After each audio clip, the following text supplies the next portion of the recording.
Everyone, मैं अब आपको बताने जा रही हूँ एरिस्टोटल मॉडल ऑफ कम्युनिकेशन।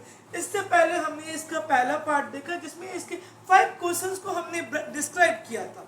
अब आगे देखते हैं क्या नॉन वर्बल कम्युनिकेशंस मैटर और लाउड। तो हम जानते हैं कि Aristotle model of communication non verbal means इशारों से बातचीत का कम्युनिकेशन भी बहुत मैटर करता है, क्योंकि पब्लिक जो है वो हर समय बोल के नहीं आपको संबोधित करती, वो अपने आई कांटेक्ट से, अपने गेस्चर से, अपने डिफरेंट डिफरेंट पोस्चर से भी आपको संबोधित करती। जैसे कि कोई भाषण दे रहा है और ऑडियंस बैठी हुई, अगर उनको समझ में नहीं आ रहा है, वो उनकी काम की नहीं, तो क्या देखते हैं कि हम सारे लोग धीरे धीरे वो ऑडियंस अपने आप बिना कुछ बोले हटते चले जाती है। तो ये क्या संबोधित करे कि नहीं मुझे आपका मैटर समझ में नहीं आ रहा है या मुझे आपके मैटर में इंटरेस्ट नहीं है। और वहीं जब कोई उनके काम की मैटर होगा या काम का होगा तो वो पब्लिक तेज धूप हो आंधी हो उसके बाद भी वो उसमें बैठ के उस धूप या आंधी में बैठ के सुनती। इसका मतलब है कि वो उस चीज में इंटरेस्टेड। यहाँ क्या हुआ, कोई लैंग्वेज का यूज नहीं हुआ, नॉन वर्बल का कम्युनिकेशन का यूज हुआ। इसलिए कि हम कहते हैं कि एरिस्टोटल मॉडल ऑफ कम्युनिकेशन में नॉन वर्बल कम्युनिकेशन में बहुत इंपॉर्टेंट रोल प्ले करता है। It is basically use for relation building with people.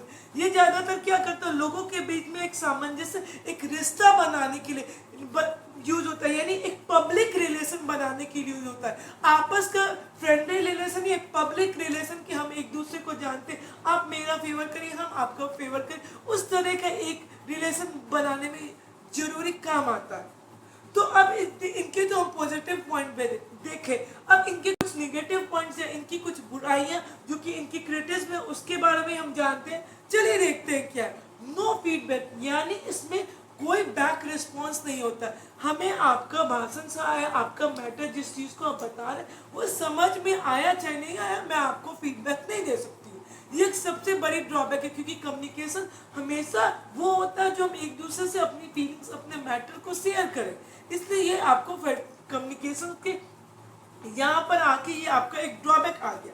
Noise as a barrier. अब जैसा कि हम कहीं भी बात करें तो डिफरेंट तरह का नॉइज हो गया, जैसे आंधी आ गई, बारिश आ गई, बीच से बैक कहीं वो आए, पीछे से कोई कुछ बोला, वो भी एक बैरियर है।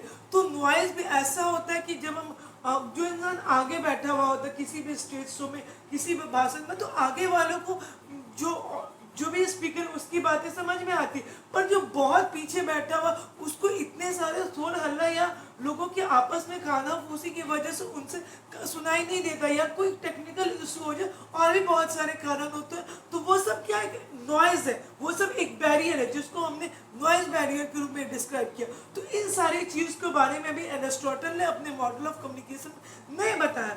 तीसरा, it is use only for public speaking, और ज्यादातर ये जो है पब्लिक स्पीकिंग में यूज किया जाता है, यानी ये हर मैटर में काम नहीं आता, ये स्पेसिफिक पब्लिक स्पीकिंग के लिए यूज होता है। और हम सब जानते हैं हमें वैसा मॉडल चाहिए जो हर पर्पस के लिए काम आ सके, इसलिए ये मॉडल अच्छा मॉडल बहुत, पर इसकी ये कुछ बुराइयां हैं। आई होप आपको एरिस्टोटल मॉडल ऑफ कम्युनिकेशन समझ में आ गया होगा। अगर मेरा ये मॉडल समझ में आ गया है तो आप ज़्यादा से ज़्यादा मेरे चैनल को लाइक करिए, शेयर करिए, सब्सक्राइब करिए।